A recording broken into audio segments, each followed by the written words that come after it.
Lane Kawaoka, welcome to the Human Capital Innovations podcast. Hey, thanks for having me, John. I'm really excited to have the chance to talk with you and for my listeners to have a little bit more experience listening to a leader, an entrepreneur who works in the arenas that you work. So I'm going to share in just a moment your bio so people have a little bit more of a sense for what you do. And today we're going to be talking about how your journey, your career has been shaped over time, and how you work with people and seek to help both for yourself and for others to have meaning in their work and to find success. So that's really going to be the focus for today. Lane Kawaoka currently owns 3,500 plus units across the US. He lives in Hawaii and recently quit his day job as a professional engineer with an MS in civil engineering and construction management and BS in industrial engineering. Lane partners with investors who want to build their portfolio but are too busy to mess with tenants, toilets, and termites, as he puts it, by curating opportunities where his investors have personal access to him and know that Lane has personally put his money on the line too. Lane reverse engineers the wealth building strategies that the rich use to the middle class via the top 50 investing podcast, simplypassivecashflow.com. And Lane's mission is to help hardworking professionals out of the rat race, one free strategy call at a time. So again, welcome to the podcast. And anything else that you would like to add before we really dive on into the discussion today? Yeah, no, I mean, kind of start at the top. I mean, I like a lot of people was, kind of groomed to go to school, get a day job, and kind of follow what I call the linear path. So that's what I did back in 2007. I graduated from the University of Washington with a bachelor's of industrial engineering. And I went to work for a large, I would say Fortune 500, Fortune 50 company as a construction supervisor, construction manager. And that was where, everybody has that first job that they don't like, right? But the reason why you don't like it is because you actually have to learn a lot of stuff, and it's hard, and they put you through the ringer.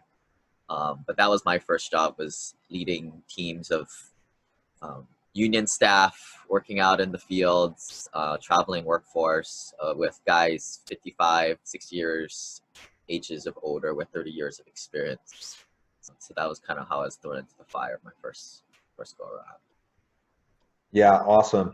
And you really do have a unique kind of career trajectory and transition, civil engineering, construction management, and then into real estate and your focus on trying to help others build wealth through some of your strategies.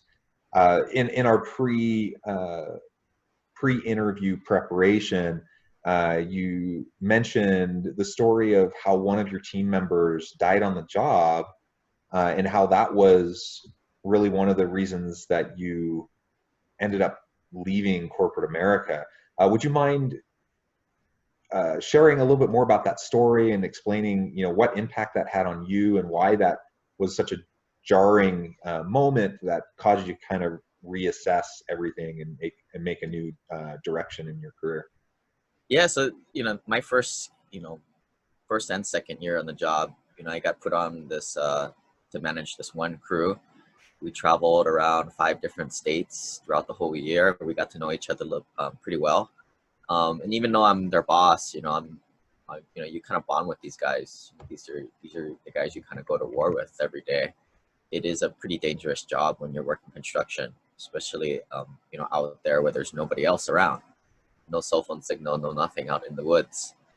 And a few years later, I had changed roles, got to be more of a project manager, got my office job, got out of the field where I have to wake up at 5:30 every morning to drive to the job briefing site.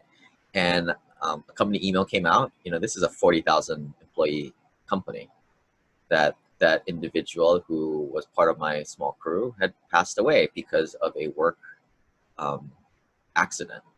I guess what had happened, he was walking along, and then something hit this thing, it hit him, and it was unfortunate. And the company sort of it wasn't about the person. It was say, well, you know, this particular rule was violated, which is like always be alert and attentive. And I'm like, you know, what kind of BS is that, right? Somebody died and they're trying to make it as an example for the rules of some stupid thing about being alert and attentive. Um, and you know, that kind of leads into my other part of my story where I started to buy rental properties throughout this time. At the time, I only had a few of them, but I quickly saw how each rental property brought me a few $1,000s of passive income every month, and or a few $100s of passive income per property. And I wasn't there yet to replace my income, but the light was at the end of the tunnel. And this was all happening at the same time where, you know, I realize how working in a large company, it's very dehumanizing and you're just a number. And I saw this as my ticket outside of this world, and it kind of motivated me even more to kind of go after it.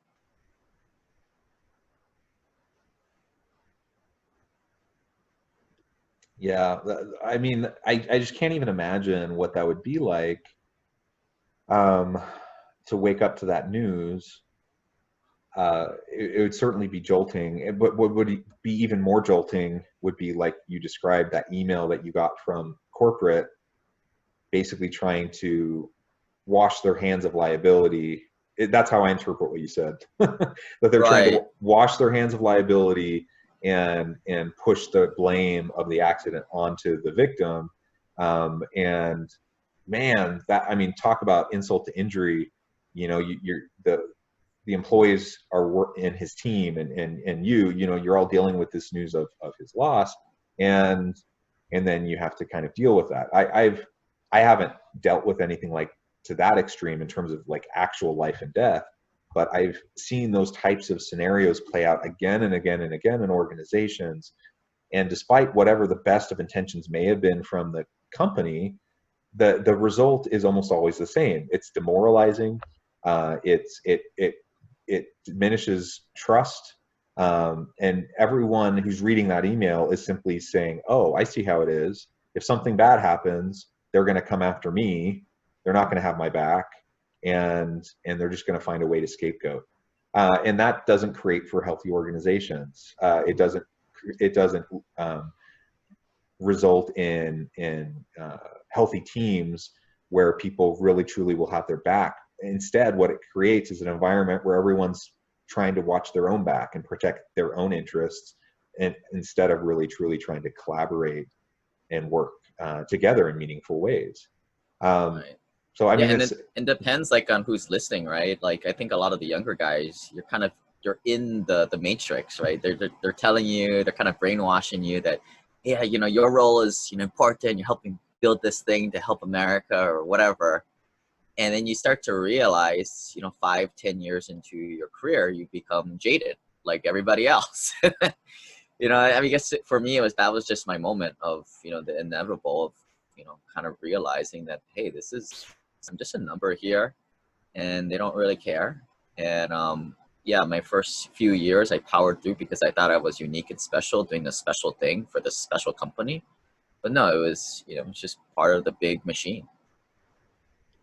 Yeah, and that's really too bad. And it's such a loss to the organization, because then they lose good people like you who then go on to do innovative things and have great success where they could have tapped into your potential. And instead of doing that, they created an environment where you felt disillusioned.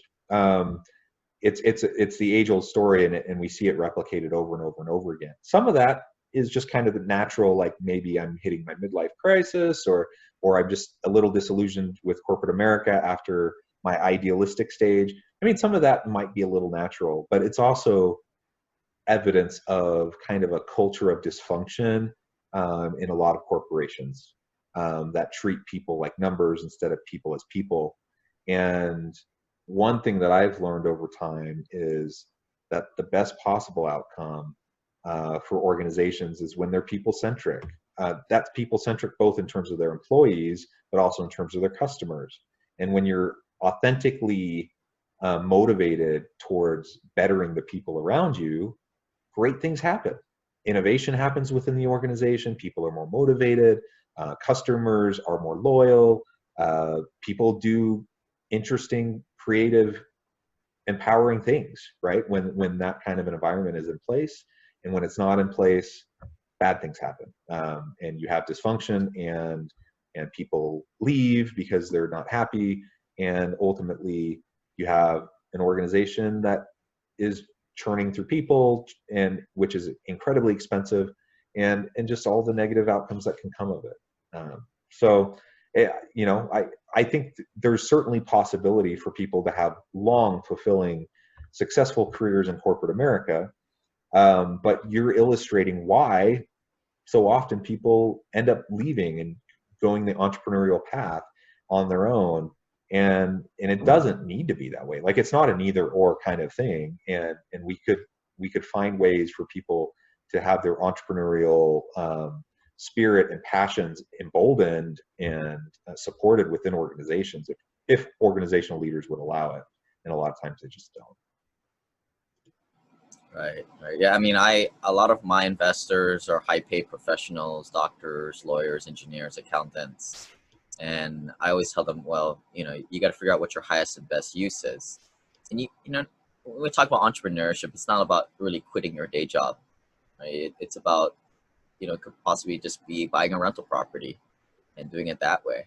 So a lot of these guys have taken the attitude of, look, I know we're not here to build dreams or, you know, make magic happen at this day job. I'm here for a paycheck. Make no mistake. But I'm going to take that paycheck and I'm going to buy rental properties, buy assets that produce income so that I can leave this job well before I'm 40 or 50 years old. So it's a means to end. Yeah, and well, that's so interesting. So let's talk a little bit more about that, and how you go about working with your clients to help them think through their wealth management strategies, and help them to think about their life goals, and mapping out what their current career looks like versus how they can do these entrepreneurial things, pursue their passion, or just create passive income.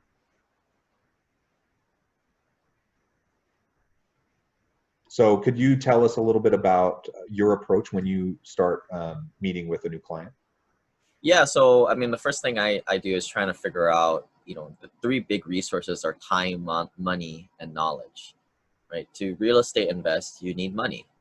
You know, if not, you got to go make money. You need money to invest. So most of my clients have good paying, they're high paid professionals. So they've got at least $20,000 to go buy $100,000 house. And that's really how I started. My first 5, 7 years, I just bought a single family home one after another.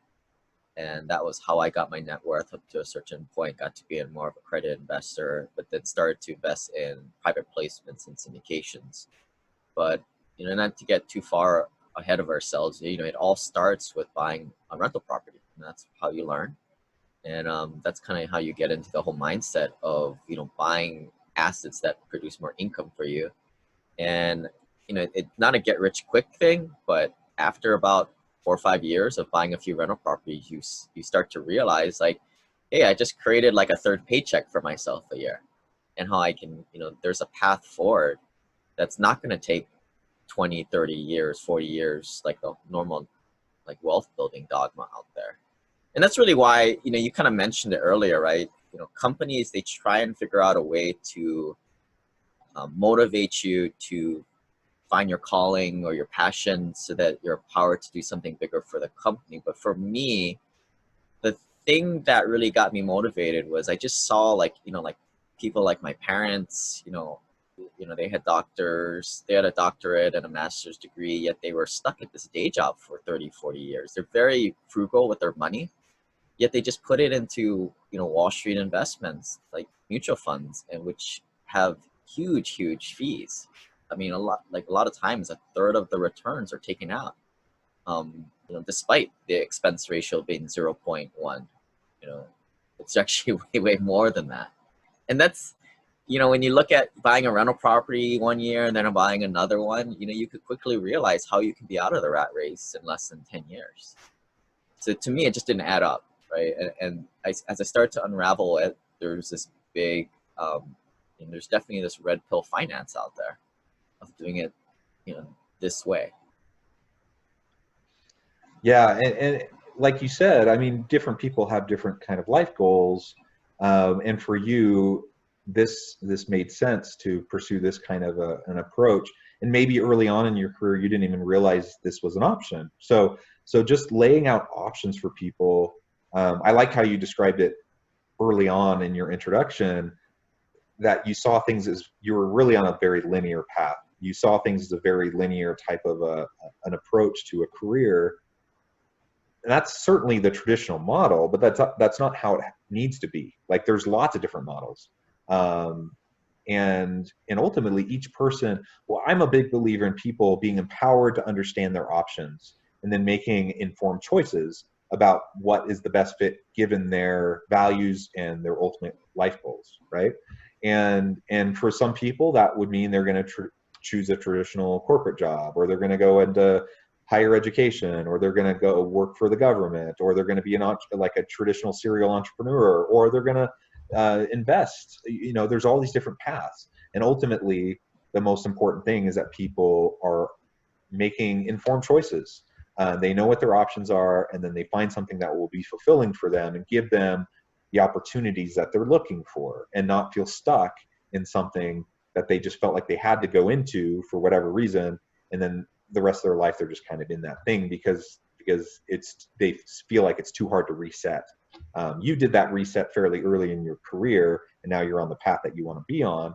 Some people don't realize even that maybe that reset needs to happen, and they don't realize it till they're 50. And then what? You know, at that point you're you're a little bit, not necessarily locked in, but you're more locked in than you would be if you were younger. So I think people just having the opportunity to really think through these sorts of things, and then find something that will be fulfilling to you and map with your values is really, really important.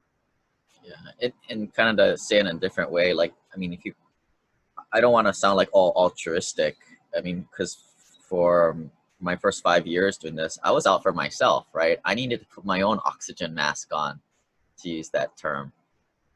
I just wanted to get myself out of the rat race and get financially free. I didn't care about anybody else, and that's why I think to say, oh, you need to find your passion, I don't really believe that. I think people need to get self-preservation first. They need to feel like they're good. You know, I bought my first rental property in 2009, and then for the next 5 years, I kind of just plugged away at it. It wasn't until that, you know, I had 3 or 4 properties until I kind of got this the more abundance mindset where I realized I was good. I was going to be good. You know, I wasn't financially free by any means, you know, by 2014 and 15. But I saw the path there. I was going to be financially free very soon. And then I started to realize that, man, life's going to be pretty boring if I just sit on the beach and drink pina coladas and take Instagram pictures of my food and travel the world like how some of these other financial independent guys are. And that was kind of where I was, you know, I started to see the whole matrix in terms of how the financial system works, and, you know, how misleading and how it robs people of their retirement and their money in the process. And that was kind of where the switch happened for me to more of a mission-based model. But, you know, I think a lot of people, they just have to put on their own oxygen mask first, right? I think it's hard to see, to go to step 3 without going to step 2. You know? Yeah, and I think, you know, as you're describing that, it just reminds me simply of Maslow's hierarchy. That I do think people have their physiological and safety needs. They need to have shelter. They need to feel like their basic needs are met, like they're good. And until that's the case, it's you know, getting to this point of talking about purpose, meaning, more altruistic, virtuous, you know, reasons for why people do what they do. You don't ever get to that, you know, if you're just worried about how you're going to live, day in and day out.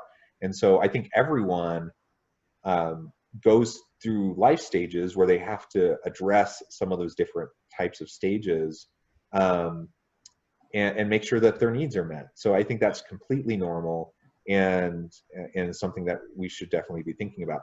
Maybe before we finish up, I was also just curious. So you as a civil engineer and construction management, early in your career, you had project management responsibilities, construction supervisor responsibilities. I'm wondering how that your experience in leading in that capacity compares to how you lead today in your current role. Yeah, so a lot of it comes from the culture of that first company I worked for, which is a very conservative, almost militaristic company. So some of the big things were, chain of command. Respect your chain of command. Do not go 2 levels above. You only talk to your supervisor. In fact, a lot of meetings we were instructed as the junior employees, do not speak at meetings unless you are called upon by your immediate supervisor. There's no room for idealistic employees. You work for one person that leads up on the pyramid. And today that really helps me, as we manage 3,500 plus units spread over, half a dozen states. We work through our property managers. We are the asset manager, but we work through our property managers, who are essentially our $30,000 to $60,000 a year employees, who work through the regional managers, who get paid a little bit more. We have a relationship with the boots on the ground, the property managers, but we respect their chain of command. They are employees of their siloed company, and we employ as a third party that company.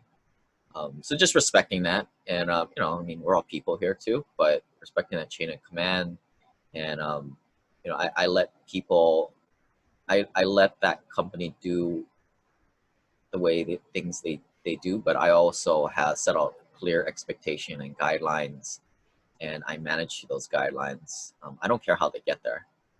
I'm hands off. But as soon as they start messing up, now I start to ask what is their processes and procedures and their timeline, so I can micromanage. So a lot of that came from I didn't really have that kind of background, and for a lot of people saying, well, you think you wasted that time working for those companies. You should have just done the real estate investing from the start. And as much as I joke around, yeah, that was a waste of time. As I think about it, there were a lot of lessons that came from the day job that I took in terms of leadership, and not only just their financial, the way they did their financials too, and held meetings and all type of stuff. Yeah, I think that's a really good just life lesson, that even when we have experiences in the past that perhaps we're frustrated with, why did I spend my time doing this? Now I'm doing this. Every experience can inform us if we're willing to learn from it, the good, the bad, and the ugly, right? And so even though you found a better trajectory for you, you can recognize now that you did learn a lot from that experience, and a lot of that can inform what you're doing today. I like how you focused on, to the extent you're possible, you give autonomy. You provide those you work with to produce their outcomes. You don't really care how they do it as long as they do it, right? Outcome-based approaches to leading people, I think, is great, because you give them autonomy, you allow them to develop their own creativity in solving problems and their own approach. And ultimately, I don't care I don't care the XYZ, how they do the process, as long as the outcome is good. And if they have an interesting way of doing it, it's different than what I do, but it still has the same outcome, then that's great. And when that doesn't happen, then you can step in, you can coach, you can mentor, you can provide feedback, you can help them learn a more effective process. But you still don't have to have such tight control all the time, which actually is harder work for you. It's easier to help develop an environment where people can be self-governing and self-leading over their own work to the extent possible, and then you as a leader can step in and help where needed. So I think those are some really great insights. It's really been great talking to you. I'm wondering if, before we close, if you can just provide the listeners with a briefly share how they can get in touch with you. How can they get connected and learn more about what you're doing and reach out to you? Yeah, so back in 2016, I started my podcast, Simple Passive Cash Flow, found on Google's and iTunes and all the Stitchers. And I just started journaling what I was doing in terms of real estate investing. In the beginning, I was buying these turnkey rentals that are all fixed up, rehabbed, and with a tenant in place. But since then, since the next 200 or so podcasts, the story has kind of changed. But I think investors like the, they hear the good and the bad and kind of the story on, how I've kind of evolved as an investor.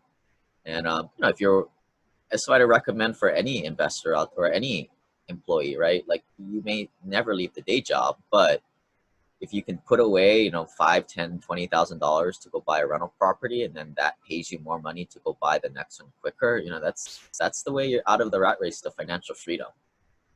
So my email is Lane at Simple Passive Cash Flow, and yeah, check out the podcasts. And if you guys take a look, listen to the first 12 podcasts, totally willing to get on the phone and just kind of seeing how I can help out. Awesome. Well, I'm super happy with the types of stories and concepts we've discussed today, and I really would encourage listeners to reach out and to have a dialogue with you if this is something that seems to be of interest, both from the investment standpoint, but also just from a different kind of career path, life trajectory kind of standpoint, and thinking about leadership in different ways across different types of contexts, I think is also helpful. So thank you again, Lane. It was a pleasure talking with you, and I wish you and all my listeners to have a great week. Thanks, guys.